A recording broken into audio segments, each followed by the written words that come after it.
जी। अरे कृष्णा, बिल्कुल आपने सही कहा।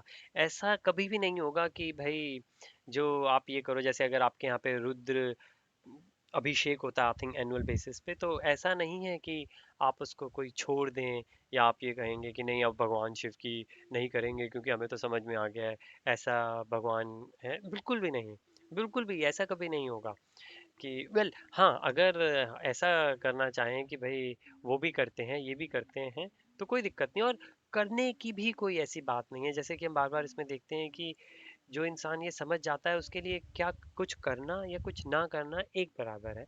लेकिन हाँ, कभी भी ऐसा नहीं होगा कि भाई कोई पूछे कि आपने वो क्यों छोड़ दिया, तो आप कहोगे बस हमें समझ में आ गया कि भाई वो तो सेकेंडरी है, प्राइमरी तो वो है। नहीं, ऐसा नहीं है। लेकिन हाँ, इसके साथ में ये हो सकता है, जैसे कि भाई कोई अगर डाली में कोई पत्ते में अगर पानी डाल रहा है तो भी पेड़ को पानी मिल रहा है क्योंकि नीचे गिर रहा है जड़ों पे। लेकिन कोई आके ये बता दे कि भाई देखो जो जड़ है ना उसमें पानी डालोगे तो ये जो पेड़ पौधों के ऊपर जो डालियां हैं, पत्तियां हैं, फूल हैं, इनको अपने आप ही मिल जाता है, तो इनको अलग से पानी देने की जरूरत नहीं है। आप जड़ों को दो तो सबको मिलेगा। तो फिर आप ये कहो अच्छा ठीक है, फिर आप जड़ों पे डालने शुरू करो। फिर कोई ये कहे कि भाई पत्ती पे नहीं डाल रहे, तो ये तो पत्ती के लिए या डाली के लिए या फूल के लिए कोई अपराध बात हो गई। नहीं, ऐसा नहीं है, क्योंकि वो उनको मिल रहा है। तो हम भी बल्कि करते हैं यहाँ पे, जब शिव जी का होता है, गणेश जी का होता है, जिन सारे देवी देवताओं के जो जो दिन आते हैं उन दिन के ऊपर उनकी बहुत भक्ति होती है, उनका बहुत नाम होता है। रामचरितमानस के हिसाब से भगवान राम की हनुमान जयंती, इनफैक्ट अलग अलग दिन लेके टाइम लेके उन वो उन भक्तों, उनको भक्त माने अगर हम, तो उन भक्तों के लिए उनके स्क्रिप्चर्स में जो जो चीज़ें लिखी हैं उस चीज़ को दोहराया जाता है, ग्लोरिफिकेशन होती है हनुमान जी की। जैसे अगर हम देखें बहुत कि हनुमान जी कैसे भक्त हैं, हमें हनुमान जी से क्या क्या क्या क्या सीखना चाहिए। जिस तरीके की हनुमान जी ने सेवा करी भगवान राम की, तो वो हमारे लिए एक मापदंड है, एक यार्ड स्टिक है कि भाई ऐसा भक्त होना चाहिए। मतलब कि भगवान जो कह रहे हैं कि भक्त बनो, तो किस भक्त की बात कर रहे हैं? वो हनुमान जी की बात कर रहे हैं, ऐसा भक्त होना चाहिए। या फिर जैसे हम जो दुर्गा जी के भक्त की बात करें कि ऐसा भक्त होना चाहिए कि दुर्गा जी खुद ही आ जाए कि भाई वाह क्या बात है। यहाँ पे कोर्सेज वगैरह होते हैं वेदों के हिसाब से। तो एक कोर्स होता है जिसमें ये बताते हैं अर्चना कैसी करनी चाहिए, मतलब कि मूर्ति पूजा जो है वो कैसी करनी चाहिए, वो भी एक आर्ट है। अगेन हम बार बार ये कहते हैं कि ये सारी चीज़ें जो है ये प्रोसेस है, मतलब चैंटिंग प्रोसेस है। 16 माला करते हुए आपको माने 2 साल हो गए। जैसे आज मैंने मॉर्निंग में क्लास अटेंड करी, every Saturday morning class attend करते हैं मस्कट के और दुबई के, वहाँ पे भक्त होते हैं बहुत। तो एक प्रभु जी हैं, उन्होंने क्वेश्चन पूछा दूसरे प्रभु जी से। तो जिन्होंने क्वेश्चन पूछा वो 20 साल से कर रहे हैं, कृष्णा कॉन्शियसनेस में हैं, जब कर रहे हैं। और जिनसे क्वेश्चन पूछा उन्होंने जवाब दिया कि आप 20 साल से हो, मैं 30 साल से हूँ। तो क्यों एक दूसरे को वो बता रहे थे, क्योंकि वो प्रभु जी यही कह रहे थे, प्रभु जी मतलब दिल की शुद्धि नहीं हो रही। कि मतलब माला कर रहे हैं, 20 साल हो गए मेरे को, लेकिन जो ग्रंथ में लिखा है कि भाई ऐसे शुद्धि होनी चाहिए नाम लेके, तो 20 साल से हुआ नहीं। तो प्रभु जी ने फिर यही कहा कि भाई आप सोच रहे हो 20 साल का, यहाँ मेरे को 30 साल हो गए, मेरी शुद्धि नहीं हुई है। तो फिर हंसने लग गए। लेकिन कहने का यही मतलब है कि क्वांटिटी का फर्क इसमें नहीं है, क्वालिटी का ज़्यादा महत्व है। लेकिन हाँ, वो अलग बात है कि अगर क्वांटिटी हमारी ज़्यादा होती है तो एक तरीके से देखा जाए तो हमारी क्वालिटी धीरे धीरे बढ़ने लगती है। जैसे हम कहते हैं practice makes a man perfect. कि अगर प्रैक्टिस आपकी क्वालिटी अच्छी नहीं है तो आप क्या करते हो, उसे बार बार बार बार बार बार बार बार बार बार बार बार करते हो, और बार बार करते करते करते आपकी धीरे धीरे धीरे धीरे क्वालिटी बढ़ती है। तो वही चीज़ होती है इसके अंदर। और लेकिन डेफिनेटली अगर, और ये तो खैर मैकेनिकल चीज़ है, फिजिकल चीज़ है, कोई उसके अंदर बार बार करोगे तो क्वालिटी बढ़ेगी। मानसिक रूप से आप बार बार कर रहे हो तो कैसे उसकी क्वालिटी बढ़ेगी? क्वालिटी तब बढ़ेगी जब आप अपने आप को नापते रहोगे। आपको ये पता लगता रहेगा, ये भगवान, अब जैसे 16वें अध्याय के अंदर भगवान लिस्ट देंगे पूरी की पूरी इतनी सारी कि भाई ऐसी क्वालिटीज आनी चाहिए और ऐसी क्वालिटीज नहीं आनी चाहिए।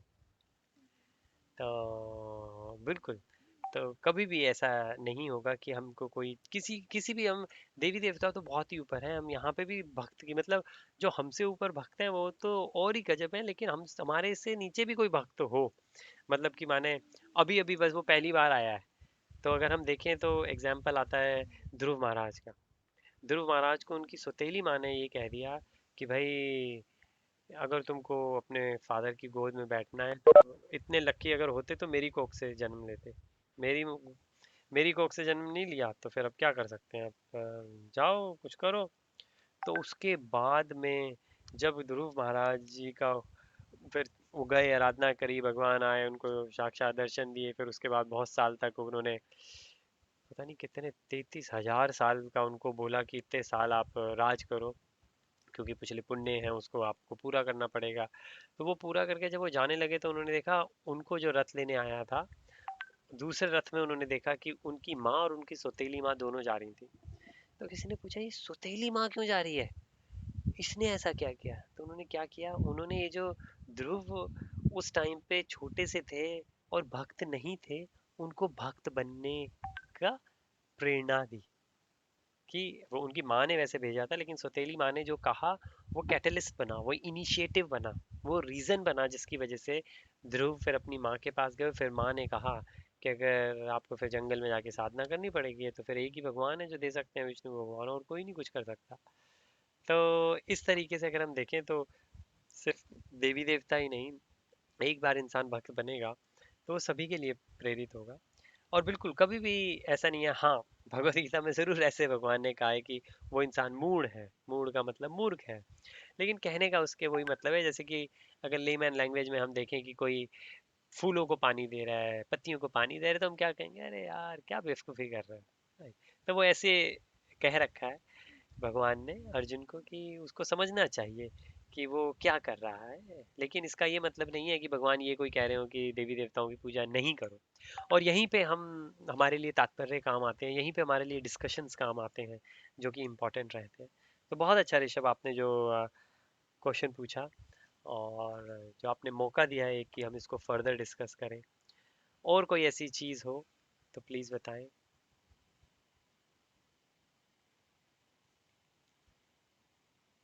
जी कल हमने अध्याय 15 में जी। श्लोक नंबर 5 में मुझे एक चीज समझ में नहीं आई। श्लोक था कि जो झूठी प्रतिष्ठा, मोह तथा कुसंगति से मुक्त है, जो शाश्वत तत्व को समझते हैं। तो ये शाश्वत तत्व कौन से होते हैं? शाश्वत तत्व को समझते हैं, शाश्वत तत्व का मतलब यही है कि जो भगवान की रियल पर्सनालिटी जो है, जो सच है, उसको समझते हैं। ये फॉल्स प्रेस्टीज की हम बात करते हैं कि हम ये जो चीज़ मानते हैं। अच्छा, इससे पहले माता जी हैं, दो दो माता जी हैं, दोनों माता जी थोड़ी से बाद में आई थी। मैं बस बताना चाहूँ कि अविनाश आज आ नहीं पाए, और योगेंद्र को अपना एक टेस्ट कराना है, इसलिए वो गए हुए हैं, इवन दो कनेक्टेड हैं। तो इसलिए हम पुराने जो हमारे क्वेश्चंस आंसर्स हैं, हम उसको डिस्कस कर रहे हैं, क्योंकि कई बार हम फ्लो में बहुत तेज निकल जाते हैं। तो इसलिए हमने 16वां अध्याय शुरू नहीं किया, हम पिछले के देख रहे हैं। और अभी पहले ऋषभ ने एक चीज़ के बारे में डिस्कशन करने को कहा, और अभी काना ने एक क्वेश्चन कहा है। तो काना, आपका जो क्वेश्चन है 15.5 का, उसके अंदर यही भगवान बताते हैं कि अगर इंसान सच्चे तत्व को समझता है तो उसके अंदर ये चीज़ें नहीं होती। कौन कौन सी चीज़ें नहीं होती, तो उस वो भगवान बताते हैं, उसमें तीन चीज़ें आती हैं।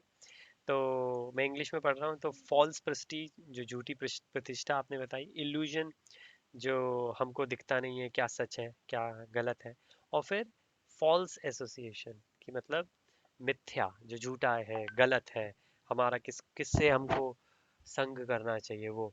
तो इसमें अ, और ये कहा गया है, आपका क्वेश्चन ये है कि कौन सी चीज़ ऐसी है, कौन सा तत्व ऐसा है जिसको समझने के बाद इंसान इन सारी चीज़ों से हट जाता है, ये चीज़ें डेवलप नहीं करता। फॉल्स प्रेस्टीज उसके अंदर नहीं आती, झूठा अहंकार नहीं आता, या उसके अंदर कोई इल्यूजन है तो वो ख़त्म हो जाता है, उसको सच्चाई दिखने लगती है।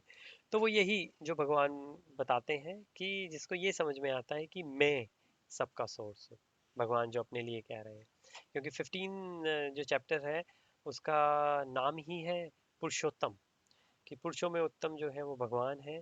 और जो भगवान है वो अपने ही बारे में बता रहे हैं कि मैं ही हूँ सबका सोर्स। और जो इंसान ये समझ लेता है तो फिर वो और किसी चीज़ को नहीं समझ, उस किसी और चीज़ से वो ड्युअलिटीज जो हम कहते हैं कि सुख या दुख का उसे कोई फर्क नहीं पड़ता, मान या अपमान का उसे कोई फर्क नहीं पड़ता। इसके लिए बहुत अच्छे अच्छे से एग्जाम्पल हैं। हमने एक एग्जाम्पल आता है अष्टांग, अपने ज्ञानी हुए हैं एक बहुत बड़े, उपनिषदों में उनका बहुत वर्णन है। अष्ट वक्र, बल्कि उनकी एक गीता भी है, अष्टवक्र गीता। अष्टवक्र गीता वो है जो उपदेश अष्टवक्र जी ने राजा जनक को दिया था, जो सीता जी के फादर हैं, उस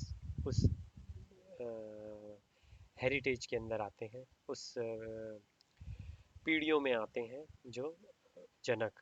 जनक, ऐसा नहीं है कि जनक एक राजा का नाम था, वहाँ उसमें जो जितने आते थे वो सारे ही जनक होते थे। जैसे कि अगर मैं शर्मा हूँ तो मेरे फादर शर्मा है, मेरे कज़न शर्मा है, तो मेरे बच्चे शर्मा हैं, तो हम कहेंगे कि अरे वो एक शर्मा था जिसने आए थे, जिसने ये किया था।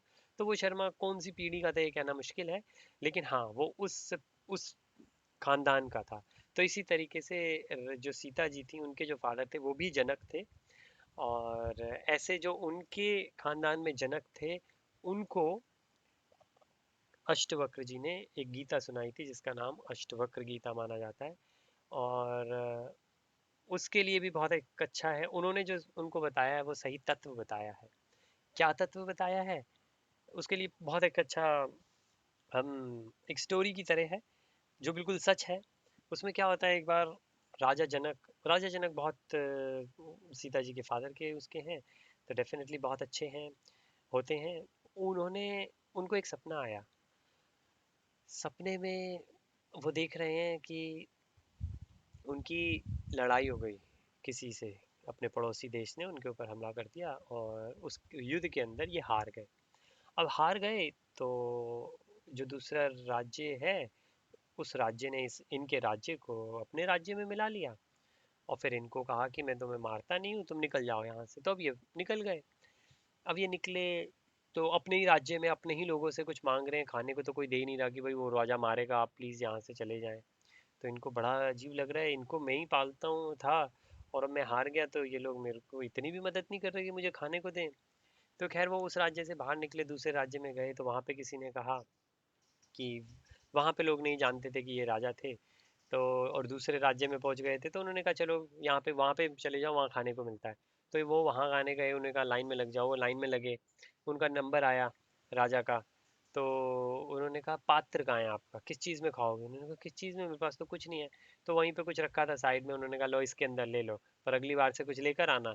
तो उसके अंदर जो भी था तो वो उन्होंने खाने को दे दिया उनको। तो बस वो बैठे फिर एक जगह खाने लगे, जैसे ही खाने लगे कुत्ता आया, उसने वो हिला दिया और वो नीचे गिर गया। ऐसे ही उनको प्यास लगी थी, ना खा पा रहे हैं ना पी पा रहे हैं, और वो बिल्कुल ऐसे, बिल्कुल लग रहा है कि मर ही जाएंगे। और जैसे ही खाने लगते हैं कुत्ता गिरा देता है, तो इतने बेचैन कि ये प्रभु, अब वो पड़े हुए हैं जमीन पे कि प्रभु मैं क्या हूँ, कैसा हूँ, मर ही जाऊँ इससे बढ़िया। इतनी देर में उनकी नींद खुल जाती है। जैसे ही नींद खुलती है वो राजा है, वो उठे, और जैसे हम लोग हकबका के उठते हैं, अरे ये क्या। तो वो राजा के ऊपर वो सपने का इतना इम्प्रेशन पड़ता है, वो राजा उठ के ये कहते हैं कि ये सच कि वो सच, कि ये मैं जो देख रहा हूँ ये सपना है कि वो जो मैं देख रहा था वो सपना है। अब वो राजा की ऐसा लगता है कि टेम्परेरी बुद्धि चली जाती है। अब वो कोई भी उनके पास आता है तो वो यही चीज़ कहते हैं, ये सच कि वो सच। कहते हैं बड़ा वो है, ये तो राजा हमारा पागल हो गया, और राजा जनक की बात हो रही है, ये तो ये फैलती है बात। तो उनको, वो अपने बैठे हैं राज्य के ऊपर, उनसे कोई भी चीज़ कहते हैं कि इस चीज़ का फैसला करना है, वो कहते हैं ये सच कि वो सच। तो फिर बात पहुंचती है, तो उनके गुरु जो होते हैं अष्टवक्र जी वो आते हैं। अष्टवक्र जी आते हैं तो अष्टवक्र जी ब्रह्मन रियलाइज हैं, वो मुक्त आत्मा है, ऋषि हैं, मुनि हैं, उनसे कुछ छुपा नहीं है। वो जैसे ही इनके सामने आते हैं कहते हैं राजा क्या दिक्कत है। राजा कहते हैं ये सच कि वो सच। तो अब अष्टवक्र जी का रिप्लाई क्या है वो सुनिए। ये रिप्लाई जो है, ये रिप्लाई हमारे पूरे जो उपनिषद है उनका सार है। जो रिप्लाई ये देते हैं, अष्टवक्र जी देते हैं अपने शिष्य को, और वो रिप्लाई ये होता है, वो कहते हैं राजा, राजा को बताने की जरूरत नहीं पड़ती कि ये उनका, उन्होंने सपना देखा था। बस वो राजा से ये वो राजा यही इनको कहते हैं कि ये सच कि वो सच। तो अष्टवक्र जी कहते हैं राजा, जब तुम सपने में थे तो अभी जो राजा हो वो नहीं थे, और अभी जो राजा हो तो जो राजा वहां पे भूख प्यास से तड़प रहा था सपने में, वो राजा कहीं नहीं है। तो वो सोचने लगे। फिर वो यही कहते कि पर ये सच कि वो सच। कहते सोच के देखो, अगर ये सच होता तो ये सच तब कहाँ था जब सपने के अंदर थे, और अगर सपना सच होता तो वो सच कहाँ है अगर ये सच है। फिर राजा चुप हो जाते हैं और फिर अश्वक्र जी क्लियर करते हैं कि राजा, ना वो सपना सच, ना ये सपना सच, ना वो सच, ना ये सच, बट तुमने वो सपना भी एक्सपीरियंस किया था और तुम ये भी एक्सपीरियंस कर रहे हो। तो तुम जो आत्मा हो वो है सच, जिसने वो एक्सपीरियंस किया वो है सच। वो सच तब सपने में भी था, वो सच अब जब सपना नहीं है तब भी है। तो कहने का ये मतलब है कि जिसने ये जान लिया कि वो आत्मा है, शरीर नहीं है, वो उस तत्व को पहचान सकता है, वो ब्रह्मन को पहचान सकता है, वो आत्म साक्षात्कार कहलाया जा सकता है। वो फिर आगे जाके परमात्मा को, यानी हर इंसान में परमात्मा को देख सकता है, अंश अंश अणु अणु में परमात्मा को देख सकता है, और आगे जाके फिर वो खुद भगवान का साक्षात्कार दर्शन कर सकता है। तो ये हम इस स्टोरी से सीख सकते हैं। अष्टवक्र जी का एक छोटा सा इंसिडेंट और आता है जिसके अंदर अष्टवक्र जी, जब अष्टवक्र जी जानते नहीं थे राजा जनक को, बाद में राजा जनक ने तो उनको अपना गुरु बना लिया था, लेकिन अष्टवक्र जी उम्र में बहुत छोटे थे। अष्टवक्र के फादर को राजा जनक के यहाँ पे एक पुरोहित होते थे, उन्होंने मरवा दिया था। मरवा कैसे दिया था, वहाँ पे एक शर्त होती थी कि कोई भी इंसान अगर मुझसे आएगा, मुझसे आके साक्षात्कार करेगा, मतलब कि फेस टू फेस इंटरव्यू करेगा, चैलेंज करेगा, तो अगर जीत जाएगा, जो भी हारेगा वो जल समाधि ले लेगा। तो जो राजा जनक के यहाँ पे मिनिस्टर थे या राज पुरोहित थे, उन्होंने साक्षात्कार करके इनके फादर को हरा दिया था और इनके फादर को जल समाधि लेनी पड़ी थी। लेकिन जब अष्टवक्र जी को ये पता लगा तो अष्टवक्र जी ने कहा मैं करूंगा इनके साथ। जब कई सालों के बाद वो इतने बड़े हुए, लेकिन तब भी इतने बड़े नहीं थे, मुश्किल से 10 या 11 साल के ही थे। लेकिन 10-11 साल के अंदर भी वो ब्राह्मण रियलाइज हो चुके थे। और जब वो गए वहां पे, और इसका एक बहुत अच्छा डायलॉग है, बहुत अच्छा, ये जो दोनों के बीच में कन्वर्सेशन हुई वो है, वो उपनिषदों का जैसे कहा कि हम सार मान सकते हैं, उसके अंदर ब्राह्मण क्या चीज है उसके बारे में बात हुई, आत्म साक्षात्कार कारी जो है उसके बारे में बात हुई। और वहां पे अष्टवक्र जी, तब जब अष्टवक्र जी आते हैं तो वहां पे अष्टवक्र जी, अष्टवक्र का अगर हम नाम देखें तो अष्ट का मतलब 8 और वक्र का मतलब होता है टेढ़ा। तो अष्टवक्र जी का जो शरीर था वो 8 जगह से टेढ़ा था, इसलिए उनको अष्टवक्र कहते हैं। तो अष्टवक्र जब जी जब आए तो उनको देख के सारे हंसने लग गए। और ये एक स्टोरी ऐसी है, और इसके अंदर स्पेशली ये जो इंसिडेंट है ये मेरे को इतना याद है कि मैंने ये शायद बचपन में कहीं पे सुना था, जब मुझे, तब से मेरे को ये भी याद नहीं कि अष्टवक्र जी कौन है, लेकिन इतना सा याद था कि कोई मुनि ने ये कहा था। और क्या कहा था उन्होंने, अष्टवक्र जी जब आए और सारे के सारे हंसने लग गए उनके ऊपर, तो अष्टवक्र जी हंसने लग गए। तो जब अष्टवक्र जी हंसने लग गए तो सारे रुक गए, ये क्यों हंस रहे हैं। और फिर राजा जनक ने कहा, हे मुनि, आपका हंसने का क्या तात्पर्य है। तो वो कहते कि राजा, मुझे बताया गया था कि तुम्हारे राज्य में बहुत ही बुद्धिमान लोग हैं, मैंने सोचा मैं जाके उनसे बात करूं, लेकिन यहाँ तो मुझको बहुत ही नीचे स्तर के लोग लगते हैं।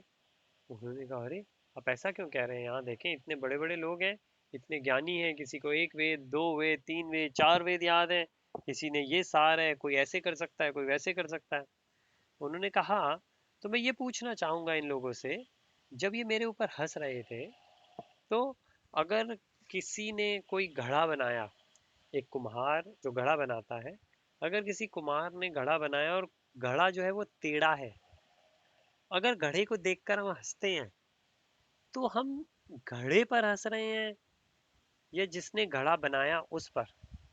तो राजा कहते हैं भाई जिसने घड़ा बनाया अब घड़े पे क्या हंसना, घड़ा तो जिसने बनाया है उसके ऊपर हंस रहे हैं कि उसने क्या कारीगरी करी है। तो उन्होंने कहा बिल्कुल सही। तो जब मेरा शरीर देखकर ये आपके यहाँ के सारे विद्वान हंसे, तो ये मुझ पे हंसे या मुझको जिसने बनाया है परमात्मा उस पर हंसे। इतनी सी बात सुनकर वो राजा जनक खड़े हो गए, उतर के आए और उन्होंने कहा मैं क्षमा मांगता हूँ। इतनी सी बात से ये प्रतीत होता है कि ये इंसान कितने बड़े विचारधारा के हैं, क्या ज्ञान है इनको। उसके बाद उन्होंने आगे फिर वार्तालाप होती है और ये छोटी सी उम्र में उनको हरा देते हैं, और हरा ही नहीं देते, उन्होंने इनके फादर को जल समाधि दी थी और शर्त के अकॉर्डिंग उनको जल समाधि मिलनी थी, लेकिन अष्टवक्र जी कहते हैं कि मैं आपको जल समाधि देने नहीं आया हूँ, मैं इस गलत प्रथा को ख़त्म करने आया हूँ। बहुत ब्राह्मण जिसमें से एक मेरे पिता भी हैं जिनको जल समाधि लेनी पड़ी, तो आप इस प्रथा को ख़त्म करें और आपको जल समाधि दे के मुझको कुछ नहीं मिलेगा, लेकिन अगर आप ये प्रथा ख़त्म करेंगे तो हमारे बहुत सारे ऐसे राज्य के अंदर जो ऐसे ब्राह्मण हैं उनको जल समाधि मिलने से बचना होगा, तो ये हमारा फायदा होगा। तो कृष्णा आपके छोटे से क्वेश्चन का आंसर जो तत्व है वो ये है कि पहले हम आत्म साक्षात्कार करें, फिर हम परमात्मा साक्षात्कार करें और उसके बाद हम जाकर भगवान का साक्षात्कार करें। तो इसके अंदर और कोई बात हो तो प्लीज बताएं।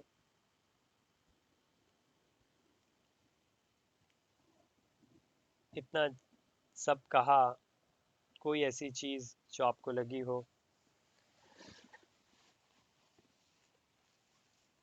समझ में आ गया। समझ में आ गया। गजब। अभी अगर हम ये सोचें, अगर मतलब मैं क्वेश्चन पूछूं। ओके, चलिए, वैसे तो मेरे को मैसेज आया है कि 5 मिनट में मीटिंग ख़त्म हो जाएगी, तो क्योंकि हम कैचअप ही कर रहे हैं तो बेशक हमको बाद में आने की ज़रूरत नहीं है हम। और कल संडे है तो कल हम विश्राम करते हैं, तो मंडे को फिर हम मुलाकात करेंगे। तो अब मीटिंग जब ख़त्म हो जाएगी तब हम मंडे को इसी समय पे मिलते हैं और फिर हम 16 चैप्टर शुरू करेंगे। लेकिन हमको ये सोचना चाहिए, अब अगर मैं क्वेश्चन पूछना चाहूँ कि अगर कोई भक्ति कर रहा है तो कैसे ये हमें पता रहेगा कि वो भक्ति सही हो रही है। कोई भी इंसान कोई काम कर रहा है, कैसे पता लगता है कि वो सही है, कि वो सही राह पे चल रहा है। ऋषि या काना में से अगर कोई कुछ कहना चाहे तो प्लीज। जब उसका एक्शन मतलब जिस इंटेंशन से लिया हो वो साफ होगा। बहुत अच्छा। अगर इंटेंशंस अच्छी हैं तो हम ये कह सकते जी। हैं कि ये एक अच्छा काम है। लेकिन वो काम जो है, जैसे माने आपकी अच्छी इंटेंशंस है कि आपको दिल्ली से नोएडा जाना है, और अगर नोएडा का कोई हाईवे है, नोएडा का हाईवे है इनफैक्ट आई थिंक, तो अगर आपको आपकी अच्छी इंटेंशंस है कि नोएडा के हाईवे पे जाना है और या नोएडा से दिल्ली जाना है, तो इंटेंशंस आपकी अच्छी हैं कि वहाँ जाना है, लेकिन आपको पता कैसे चलेगा कि आप सही मार्ग पे जा रहे हैं।